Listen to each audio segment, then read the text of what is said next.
quase que ao orar eu esqueça tudo ao redor, pra que nada me venha impedir do teu trono a graça fluir. Vem, meu ser, transformar meu amor, que do alto te mano, Senhor, possam todos os que aqui estão, bem unidos, estar em oração. Vem, Senhor, elevar os que diante de ti hoje estão, em espírito de oração, procurando o mundo deixar. Vem, meu ser, transformar teu amor, e do alto de... Olá, minha querida Primeira Igreja Batista em Éden, meus queridos irmãos, minhas queridas ovelhas, você que está me acompanhando, que Deus nos abençoe. Nós estamos em mais um momento de oração e nesta semana estamos estudando como vencer a depressão. Eu sei que é um tema bem difícil, é um tema que traz uma certa exaustão, é um tema que muitas pessoas não querem tratar.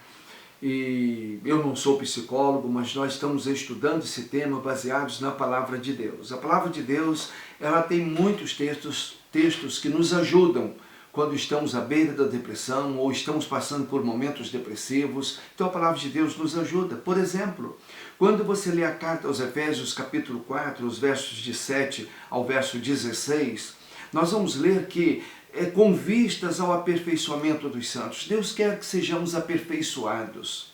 Isso no verso 12. No verso 14, aliás, no verso 13, ele diz até que todos chegamos à unidade da fé.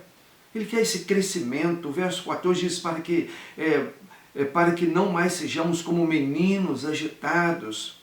Aí o verso 16 vai dizer assim, de quem todo o corpo bem ajustado e consolidado pelo auxílio das juntas, de todas as juntas, segundo a justa operação de cada parte, efetuando o seu próprio aumento para edificação de si mesmo em amor. Então está pensando em um corpo, a igreja é esse corpo, mas nós também somos um corpo, temos um corpo, e Deus quer que nós tenhamos saúde física, mental, emocional e espiritual.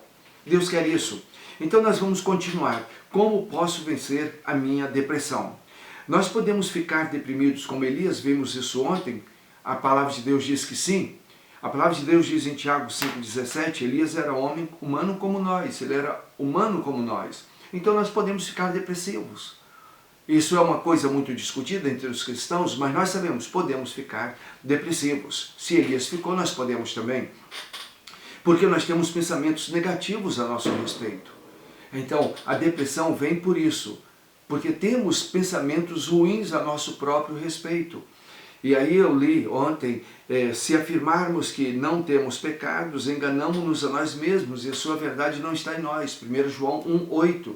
Então, esse pensamento, nós nos enganamos a nós mesmos. É interessante que o ser humano gosta de se enganar. Ele está vendo os fatos, ele sabe que as coisas são de uma determinada forma, mas ele gosta de se enganar. O ser humano gosta de se enganar. Então enganamos-nos a nós mesmos. Então isso nos leva à depressão. Se você pensa de forma negativa, você vai ficar deprimido. E ontem, então, eu mencionei que nós vamos estudar 4 pensamentos negativos de Elias. E esses 4 pensamentos negativos são 4 erros. E hoje nós vamos ver o primeiro e o segundo erro. O primeiro erro que Elias cometeu foi concentrar-se nos seus sentimentos e não nos fatos. Ele não focou os fatos, ele focou os seus sentimentos. Então no verso 3 de 1 Reis 3, 1 Reis 19, o verso 3 diz assim: Elias teve medo e fugiu para salvar a sua vida. Em Berseba, de Judá, ele deixou o seu servo. Então Elias teve medo e fugiu. Então, o primeiro erro, ele vê a situação, ele tem sentimentos negativos e ele foge. Seu primeiro erro foi concentrar-se nos seus sentimentos e não nos fatos. Se Elias observasse os fatos, se Elias dissesse: Deus está comigo, Deus fez chover aquele fogo, Deus então consumiu aquele altar e aquele sacrifício, Deus provou-me que Ele está comigo. Se Elias observa os fatos, ele não vai temer a ninguém. Mas Elias olha os seus sentimentos e ele estava fragilizado. Ele tem medo e ele foge. Então, seu primeiro erro foi concentrar-se nos seus sentimentos e não nos fatos e realidades. Elias sentia-se um fracassado. Por isso assumiu: sou um fracassado e vou fugir. Ele sentia-se fracassado. Você imagina, Elias podia sentir-se fracassado de maneira nenhuma. Mas ele deixa os seus sentimentos dominarem a sua vida. E ele assume: sou um fracassado, e foge. Isso é um raciocínio emocional. Isso é destrutivo. Então, muitos profissionais que trabalham fazendo apresentações e às vezes eles precisam subir no palco e falar ali para uma multidão, talvez até centenas e até, às vezes até milhares, eles sobem, fazem aquela apresentação e apresentam aquele produto, aquela tese, e eles, terminando, eles descem do palco sentindo-se derrotados, sentindo-se um fracasso, sentindo que não conseguiram fazer aquilo que deveriam ter feito. Então, são sentimentos que nem sempre são verdadeiros. Muitas das vezes, na maioria das vezes, esses profissionais foram bem-sucedidos, eles conseguiram fazer uma apresentação notável. Eles conseguiram convencer o auditório de que seu produto, sua tese era melhor, era verdadeira e deveria ser então adotada, consumida, adquirida. Mas eles descem do palco derrotados, porque foram dominados por sentimentos derrotados. Então os sentimentos não são fatos. Sentimentos não são fatos. E porque os sentimentos não são fatos, nem sempre eles são confiáveis. Não estamos com isso querendo dizer que nós devemos apagar os nossos sentimentos, não. Mas por eles não serem fatos, nós devemos ter muito cuidado em quais sentimentos nós vamos confiar. Um jovem se casou. Passados 3 meses, ele disse para sua jovem esposa: sabe de uma coisa? Eu realmente não me sinto casado. E ela disse: não tem nenhum problema, você pode não se sentir casado, mas tenha certeza de uma coisa: você está casado. Então o fato é que ele estava casado. Não importa se ele estava sentindo-se um solteirão, mas ele estava casado. Então, nem sempre os sentimentos são confiáveis. Nem sempre os sentimentos são confiáveis. Preste atenção, nem sempre eu sinto a presença de Deus. Nem sempre. Nem sempre eu estou numa situação em que eu sinto: Deus está comigo, Deus está presente. Mas Deus está sempre presente comigo, amém? Nem sempre eu sinto a presença dele, mas ele está sempre comigo. Nem sempre eu sinto que sou um cristão. Quantas vezes eu estou andando, fazendo alguma coisa, conversando e tal, nem sempre esse pensamento de que eu sou um cristão está dominando ali os meus sentimentos. Mas eu sou um cristão. Nem sempre eu sinto que eu sou um filho de Deus, mas eu sou um filho de Deus. Nem sempre eu sinto que não sou um viciado em álcool, um viciado em outras drogas, mas eu não sou viciado em álcool e eu não sou viciado em drogas. Então, fatos são uma coisa, sentimentos são outra coisa. Então nós não podemos desenvolver a nossa vida em cima dos nossos sentimentos. De certa forma, os sentimentos são mentirosos. Então tome cuidado com os seus sentimentos. Por isso, quando nos concentramos nos nossos sentimentos e não nos fatos, nós temos problemas. nós temos problemas. Há muitas orientações, muitos palestrantes ensinando você a ter pensamentos positivos e confiar nos seus pensamentos, e aí você vai vencer e tal, e pensar para cima e tal. Nem sempre os pensamentos te levam a alguma coisa. Pensar positivamente, nem sempre. Nós precisamos corrigir os nossos pensamentos, levá-los cativos aos pés de Cristo. Mas nós precisamos estar de olhos nos fatos. Por exemplo, após errarmos em uma determinada área, nós nos sentimos um fracassado. Mas isso não deve dominar a nossa vida. Essa é uma atitude errada. Todos nós podemos errar em algum momento. Isso não quer dizer que somos pessoas fracassadas. Podemos errar em alguma coisa. Podemos errar em algum momento. Então essa ideia é errada. Todos podemos cometer erros sem sermos pessoas fracassadas. Há quem pense que devemos conhecer os nossos pensamentos e descartá-los, tirá-los e jogá-los fora. A Bíblia diz: conhecereis a verdade. Jesus disse isso: conhecereis a verdade e a verdade vos libertará. Então, a verdade dos fatos. Nós precisamos conhecer os fatos. Essa verdade a respeito dos fatos liberta-nos de pensamentos errados a nosso respeito. Então, o primeiro erro que Elias cometeu foi concentrar-se nos sentimentos e não nos fatos. Eu mencionei isso ontem. Se Elias se concentra nos fatos, mencionei hoje também, se Elias se concentrasse nos fatos, ele não teria pensamentos negativos. Mas ele se concentrou nos fatos. Foi o primeiro erro. O segundo erro, concentrar-se, é comparar-se com os outros. Essa comparação, querer comparar-se com os outros. O que aconteceu?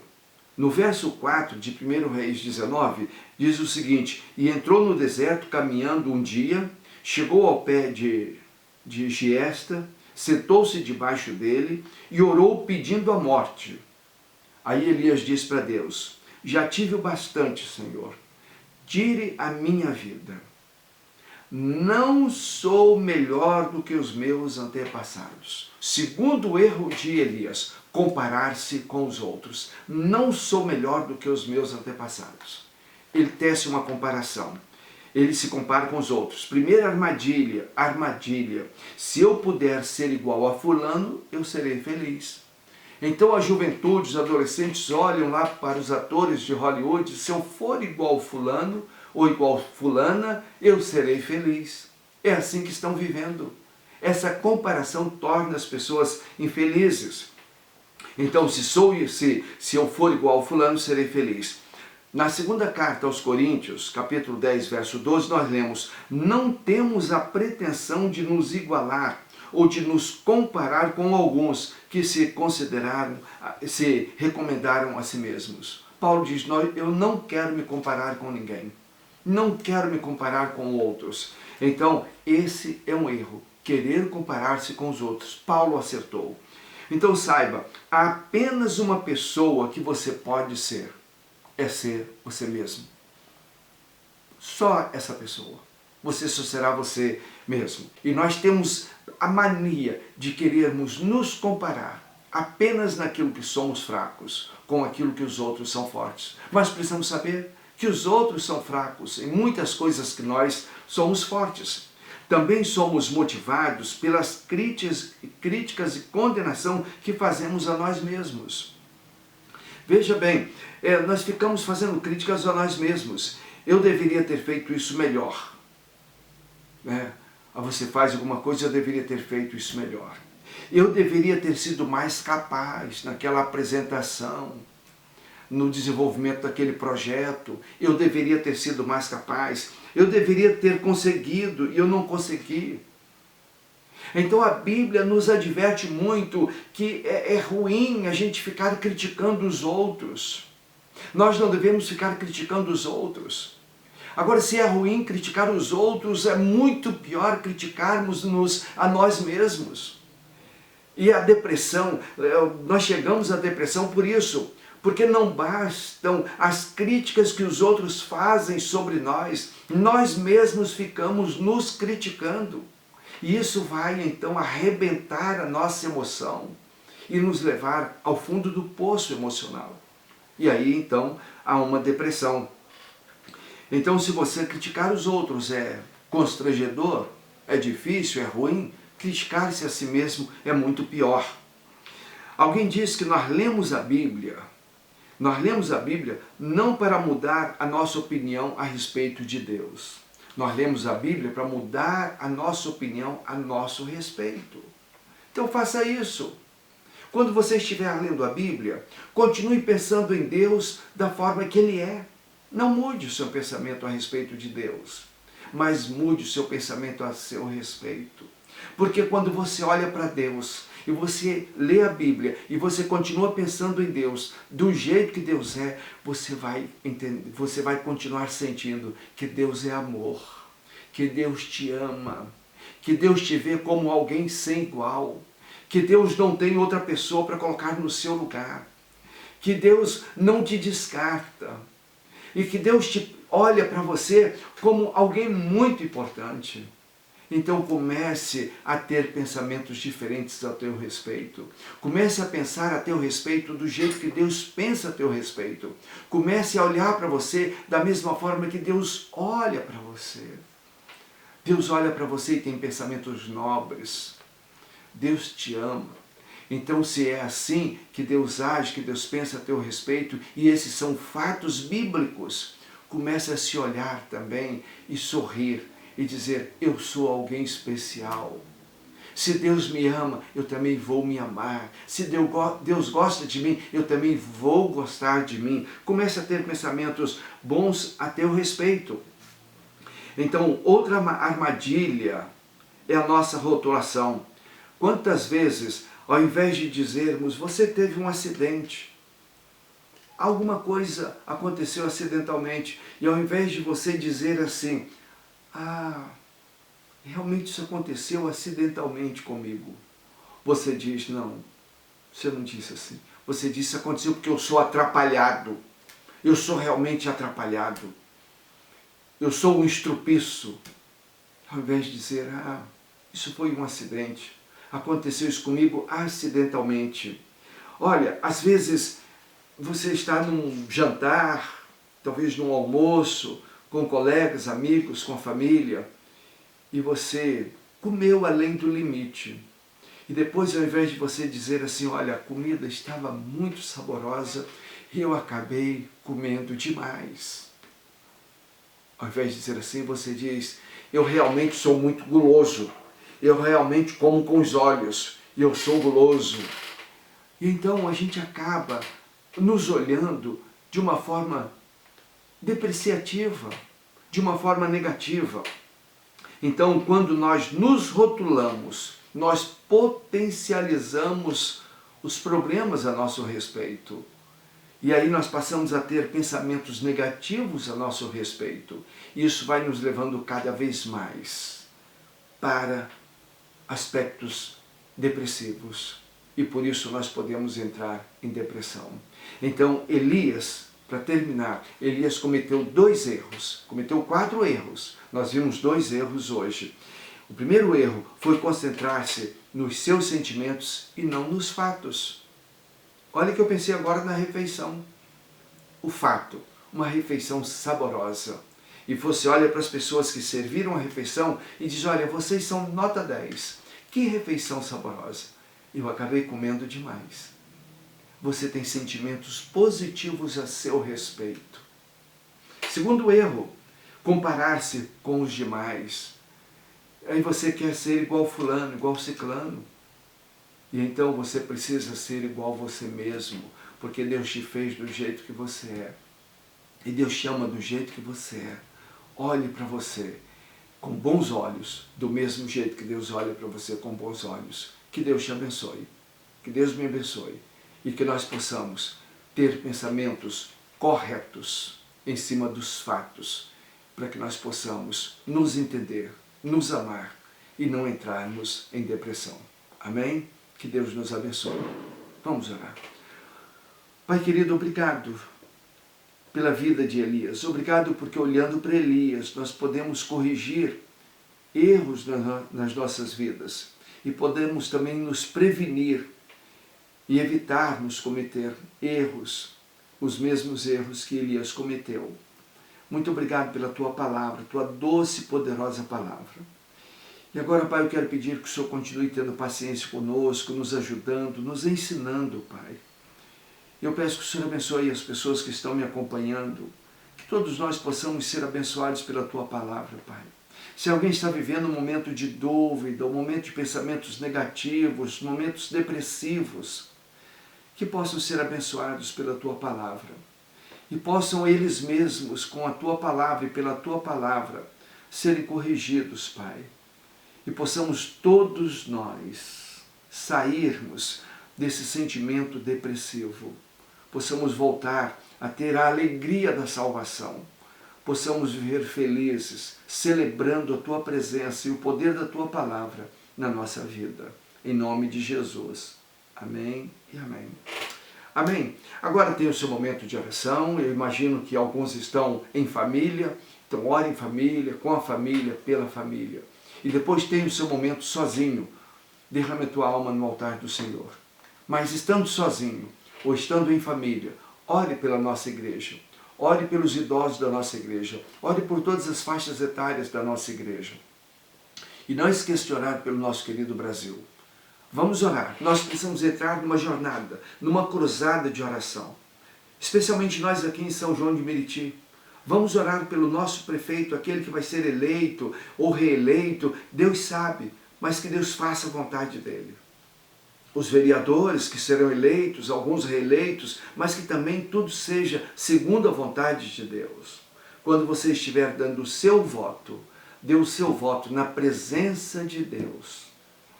Faça isso em nome de Jesus. Que Deus nos abençoe. Amém? Te espero amanhã para continuarmos estudando como vencer a depressão. Que Deus te abençoe. Amém.